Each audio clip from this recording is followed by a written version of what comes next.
వస్తుంది. బట్టతో చేసినటువంటి ఆసనం మీద కూర్చొని మనం పూజ చేయకూడదు.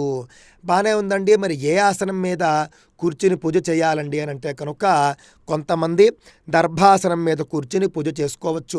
దర్భాసనం సాధారణంగా అందరికీ అనుమతి ఉండదు. ఉపనయనం ఎవరికైతే అర్హత ఉంటుందో వాళ్ళకే దర్భాసనం కూడా అవకాశం ఉంటుంది. కావున దర్భాసనం అందరికీ కాదు, ఉపనయన కర్మ ఉన్నవాళ్ళు మాత్రం దర్భాసనం వేసుకోండి. ఇక రెండవది కంబలే సిద్ధిరుత్తమ అన్నారు. మనం కంబళి అంటాం చూసారా, ఆ కంబళి ప్రత్యేకమైనటువంటి దారంతో తయారు చేస్తారు.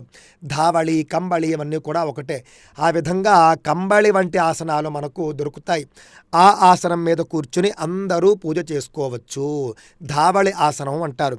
ఆ ధావళి ఆసనం మీద కూర్చుని కనుక మనం పూజ చేస్తే చేసే పూజ సిద్ధిస్తుంది. ఇంకా ఇతర కొన్ని ఆసనాలు చెప్పినప్పటికీ కూడా మనకు ఈ 2 ఆసనాలు మాత్రమే నేటి కాలంలో వాడదగినవిగా ఉన్నాయి.